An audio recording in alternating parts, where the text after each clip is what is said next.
கள்ளக்குறிச்சியை சேர்ந்த பக்தர் சுவாமி தரிசனத்திற்காக தியாகராஜர் கோவிலுக்கு வருகை தந்த நிலையில் குளத்தில் மூழ்கி பரிதாபமாக உயிரிழந்தார். கள்ளக்குறிச்சி மாவட்டத்தைச் சேர்ந்த 10 நபர்கள் திருவாரூர் தியாகராஜ கோவிலுக்கு சுவாமி தரிசனத்திற்காக வருகை தந்துள்ளனர். இந்த நிலையில் அவர்களுடன் வந்த கோபி என்பவர் கோவிலுக்கு எதிரில் உள்ள கமலாலய குளத்தில் குளிப்பதற்காக சென்றுள்ளார். அப்போது அவர் குளத்தில் மூழ்கி பரிதாபமாக உயிரிழந்த நிலையில் அக்கம் பக்கத்தினர் திருவாரூர் தீயணைப்பு துறையினருக்கு தகவல் அளித்துள்ளனர். அங்கு விரைந்து வந்த தீயணைப்பு துறையினர் அவரது சடலத்தை மீட்டு உடற்கூறு ஆய்விற்காக திருவாரூர் அரசு மருத்துவக் கல்லூரி மருத்துவமனைக்கு அனுப்பி வைத்தனர். இதுகுறித்து திருவாரூர் நகர காவல்துறையினர் வழக்கு பதிவு செய்து விசாரணை மேற்கொண்டு வருகின்றனர்.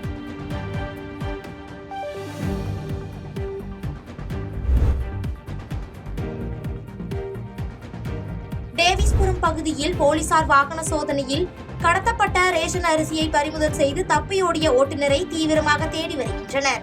தூத்துக்குடி மாவட்டத்தில் பல்வேறு பகுதிகளில் இருந்து ரேஷன் அரிசி கடத்தி விற்பனை செய்யப்பட்டு வருவதை தடுக்க தனிப்படையினர் தீவிர வாகன சோதனையில் ஈடுபட்டு வருகின்றனர். இந்நிலையில் தனிப்படையினர் ராமேஸ்வரம் சாலையில் அமைந்துள்ள டேவிஸ்புரம் பகுதியில் வாகன சோதனையில் ஈடுபட்டனர். அப்போது அந்த வழியாக வந்த ஒரு சரக்கு வாகனத்தை நிறுத்தி காவல்துறையினர் சோதனை செய்ய முயன்றுள்ளனர். அப்போது வண்டியில் இருந்த வேன் ஓட்டுநர் தப்பி ஓடிய நிலையில் சரக்கு வாகனத்தை சோதனை செய்ததில் அதில் 49 மூட்டைகளில் சுமார் 2500 கிலோ ரேஷன் அரிசி கடத்தி சென்றது தெரிய வந்தது. மேலும் கடத்தலுக்கு பயன்படுத்திய சரக்கு வாகனத்தில் போலியான நம்பர் பிளேட் பயன்படுத்தியதும் தெரிய வந்தது.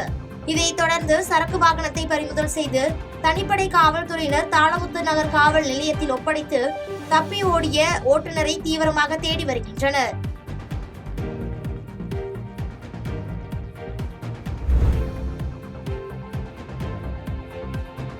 தூத்துக்குடி புனித லூர்து அன்னை ஆலயத்தில் குருத்தோலை ஞாயிறு கொண்டாடப்பட்டது. தூத்துக்குடியில் இன்று குருத்தோலை ஞாயிறை முன்னிட்டு லூர்தம்மாள்புரம் புனித லூர்து அன்னை ஆலயத்தில் குருத்தோலை ஞாயிறு கொண்டாடப்பட்டது. தொடர்ந்து மறை மாவட்ட செயலர் ஜெகதீசன் தலைமையில் குருத்தோலையை மந்திரித்து ஜபம் செய்த பின்னர் இறை மக்கள் கையில் பிடித்தவாறு ஓசன்னா பாடலை பாடியபடி பவனியாக ஆலயத்துக்கு வந்தனர். பின்னர் ஆலயத்தில் குருத்தோலை ஞாயிறு திருப்பலி நடைபெற்றது. இதில் ஏராளமான பங்கு மக்கள் கலந்து கொண்டனர். இதேபோல் பனிமய மாதா பேராலயம், திரு இருதய பேராலயம், அந்தோணியார் கோவில் ஆலயம் உள்ளிட்ட பல்வேறு கிறிஸ்தவ ஆலயங்களில் குருத்தோலை பவனி நடைபெற்றது. இதில் ஏராளமான கிறிஸ்தவர்கள் கலந்து கொண்டனர்.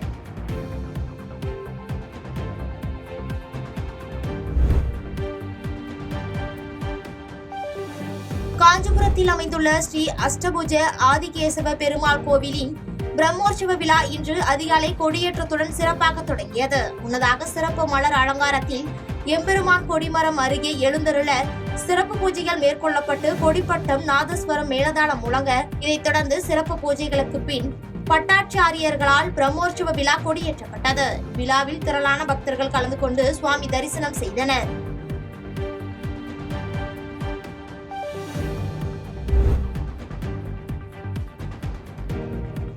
குளித்தலை அருகே திமுக இளைஞரணி சார்பில் ஒன்றிய அரசினை கண்டித்து கண்டன பொதுக்கூட்டம் நடைபெற்றது. கரூர் மாவட்டம் குளித்தலை அருகே தோகைமலை பேருந்து நிலையத்தில் மாவட்ட திமுக இளைஞரணி சார்பில் ஹிந்தி திணிப்பு, தொகுதி மறுசீரமைப்பு, நிதி பகிர்வில் பாரபட்சம் காட்டி வரும் ஒன்றிய அரசினை கண்டித்து கண்டன பொதுக்கூட்டம் நடைபெற்றது.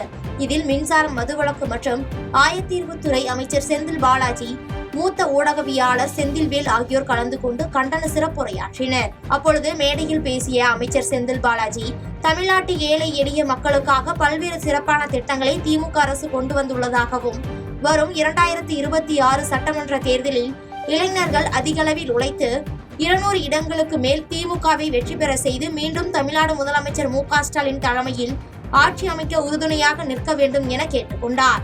இந்நிகழ்வில் எம்எல்ஏக்கள் மாணிக்கம், சிவகாமி சுந்தரி உள்ளிட்ட பலர் கலந்து கொண்டனர். 26 சட்டமன்ற தேர்தல் என்பது நாம் சிந்தித்து நம்மை ஆளக்கூடியவர்களை தேர்ந்தெடுக்கக்கூடிய தேர்தல் களம். நம்மை வழிநடத்தக்கூடிய முதலமைச்சர் மாண்பு தளபதியுடைய சாதனைகள் தொடர்ந்திட, இன்னும் பல்வேறு சிறப்பு திட்டங்களை செயல்படுத்திட, குளித்தலை தொகுதி வளர்ச்சி அடைந்த முழுமை பெற்ற தொகுதியாக மாற்றிட வரக்கூடிய தேர்தலில் குளித்தலையை சார்ந்திருக்கின்ற சகோதர சகோதரிகள் உதயசூரியன் சின்னத்திற்கு வாக்களித்து 4 தொகுதிகளில் அதிகமான வாக்குகள் வித்தியாசத்தில் உதயசூரியன் வென்றது என்ற வரலாற்று சாதனையை உருவாக்குவதற்கு நீங்கள் தயாராக வேண்டும் என்று இந்த நேரத்தில் அன்போடு. பாதகம் செய்பவரை கண்டால் நாம் பயம் கொள்ளலாகாது பாப்பா.